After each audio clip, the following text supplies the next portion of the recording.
नमस्कार मंडळी, मी तेजस्विनी स्वागत करते तुमचं आपल्या तेजस फॅमिली ब्लॉग या चॅनलमध्ये। तर कसे आहात तुम्ही सगळे? आशा करते की तुम्ही सगळे स्वस्त असाल आणि मस्त असाल। आजच्या ब्लॉगमध्ये मी तुम्हाला माझं संध्याकाळचं रुटीन दाखवणार आहे। नेहमी माझं रुटीन जरा वेगळं असतं आणि आजचं रुटीन जरा वेगळं आहे।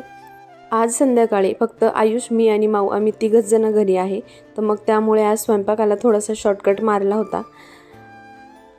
आणि जेव्हाही आम्ही दोघं जण असतो घरी त्यावेळेस आम्ही मग खिचडीच बनवत असतो, कारण आम्हाला कोणत्याही सीझनला दिवसातून 2-3 वेळा जरी खिचडी दिली तरी आम्ही आरामात खाऊ शकतो, इतके आम्हाला ती आवडते। मग आज आम्ही साधी मुगाच्या डाळची खिचडी बनवली होती, थोडासा खडा मसाला वापरून।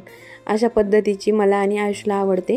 आणि मग माझे मिस्टर वगैरे असतील तर मग त्यांना मसाल्याची आवडत असते, म्हणून मग आज ते घरी नाही आहे, तर मग आम्ही आमच्या पद्धतीने आज बनवणार आहे। आणि माझ्याकडून नेहमी असं होत असतं ना की जर एखाद्या कुठल्याही गोष्टीचं प्रमाण जर वाढलं, म्हणजे जर क्वांटिटी जास्त करायची असली तर त्याची टेस्ट चेंज होऊन जाते, आणि जर क्वांटिटी कमी केलेली असली तर इतकी छान होते की मग ती पुरतच नाही। तुमच्यासोबतही असंच होतं का? कमेंट बॉक्समध्ये सांगायला विसरू नका। खिचडी म्हटलं की सगळ्याच बायकांचा जिव्हाळ्याचा विषय येतो, कारण स्वयंपाकातही एकदम सोपी असते करायला आणि यामध्ये वेगवेगळे आयटम आपण करू शकतो। आता माझ्या ओळखीत जे कोणी आहे त्यांना सगळ्याच लेडीजला खिचडी खूप जास्त आवडते, असं मी बऱ्याच ठिकाणी पाहिलं आहे। तसंच आमच्या घरामध्ये कुठलीही एक भाजी एकाच पद्धतीने होत नसते, ती वेगवेगळ्या पद्धतीने आम्ही करत असतो, कारण नेहमी एकाच टाईपची भाजी खाऊन लगेच कंटाळा येऊन जातो। मग खिचडीचंही तसंच आहे, कधी सोयाबीन टाकून खिचडी आवडते, कधी पुलाव, कधी बिर्याणी, तर कधी दाल खिचडी। अशा वेगवेगळ्या पद्धतीच्या खिचडी आम्ही बनवत असतो आणि आम्हाला सगळेच प्रकार खूप जास्त आवडतात। आणि आमच्या घरी नॉनव्हेज जरी असलं तरी मग आम्हाला बिर्याणीच जास्त आवडते। आमचा फ्रीज आम्ही बेडरूममध्ये लावलेला आहे, कारण किचनमध्ये तेवढी जागा होत नाही, आणि फ्रीजच्या जागी देवारा आम्ही ठेवलेला आहे। तसं तर किचनमध्ये देवारा ठेवत नसतात, पण मग रूम छोटे आहेत तर थोडंसं ॲडजस्ट करून घ्यावं लागतं, आणि थोडंसं पार्टिशन टाकलं आहे आम्ही, त्यामुळे इतकं काही प्रॉब्लेम येत नाही।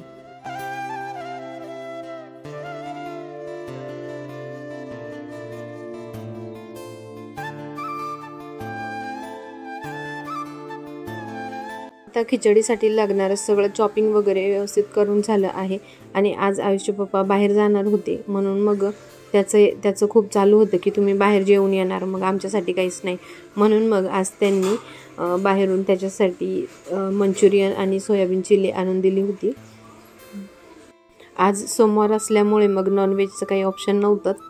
चायनीजमध्ये कुठलेही आयटम त्याला खूप जास्त आवडतात, आणि आता सध्या बाहेरचं खाणं खूप जास्त वाढलं आहे त्याचं। चला तर मग आता करूयात फोडणीची तयारी।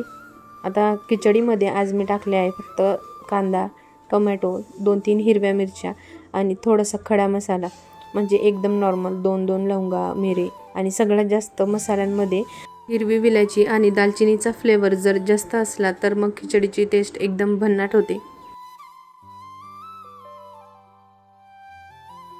मी जेव्हा काही काम करत असले ना तेव्हा एकतर ती माऊ किचनमध्येच असते, मग ती काही काम करू देत नाही, नाहीतर मग मला तिच्याकडे सारखं चक्कर मारावं लागतं। मग असं करण्यामध्ये साधी खिचडी जरी बनवायची असली तरी जिथे 15 मिनिटात खिचडी होते तिथे डायरेक्ट अर्धा तास वगैरे लागूनच जातो।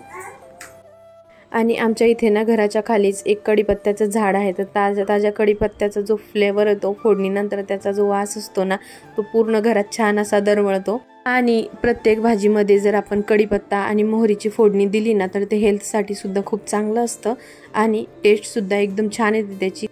कढीपत्ता हा आपल्या हेल्थसाठी, त्यातल्या त्यात आपल्या केसांसाठी खूप जास्त इम्पॉर्टंट असतो। आता आधी आयुषसाठी मंचुरियन आणि जे चायनीज आणलेलं होतं ते त्याला देऊन देऊ, कारण की तो इतका वेळ थांबणार नाही खिचडी होईपर्यंत, पण त्याला दम काही निघणार नाही, म्हणून मग आधी त्याला ते देऊन टाकू।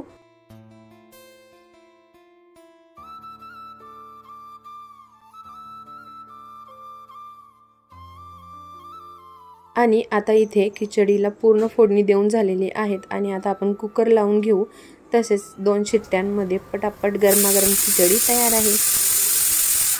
आणि इथे हिचं काय चालू आहे तुम्ही बघूच शकता, सगळे भांडे रॅकवर नसतात तर खाली असतात आमचे, आणि इथे पटापट जेवण संपवून तयार आहेत. बाहेरचं काही असलं ना की लगेच पटकन फिनिश होतं सगळं, नाहीतर खूप जास्त बोलावं लागतं. आणि इथे माऊला पण असं काही बघितलं वेगळं लगेच तिलाही खायचं असतं. आता असं काही तिखट वगैरे ती खात नाही, पण मग बघितल्यानंतर तिला फक्त खेळायचं असतं. चॉकलेट, बिस्किट, आईस्क्रीम या सगळ्या गोष्टी तर तिच्या फेवरेट झाल्या आहेत. आता ह्या बघितल्यानंतर लगेचच ती मागते. मुली या पप्पांच्या चमच्या असतात ही गोष्ट एकदम खरी आहे, कारण ही जेव्हा ते घरी नसतात तर खूप पप्पा पप्पा करत असते.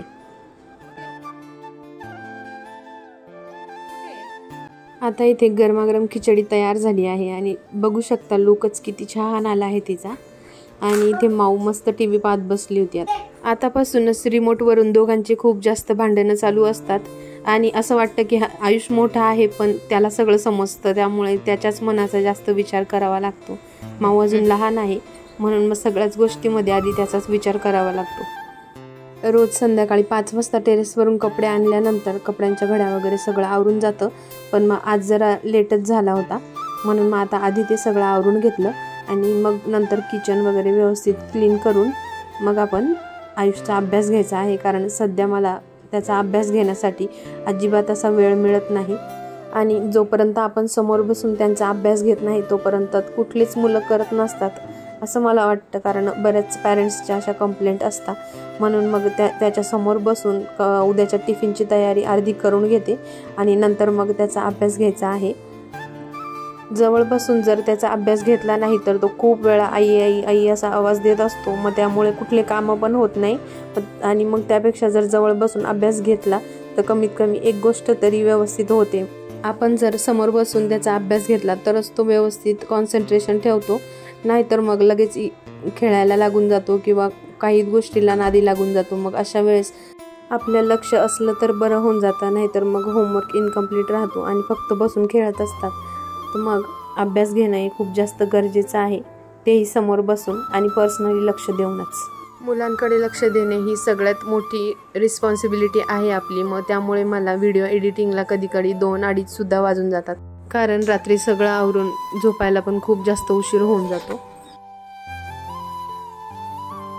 तुम्ही सुद्धा फर्स्ट प्रायोरिटी आपल्या मुलांनाच द्या. आणि आजचा व्हिडिओ तुम्हाला आवडला असेल अशी आशा करते आणि उद्या पुन्हा भेटूयात एका नवीन व्हिडिओ सोबत. जर व्हिडिओ आवडला असेल तर व्हिडिओला लाईक करा आणि चॅनलला सबस्क्राईब करा.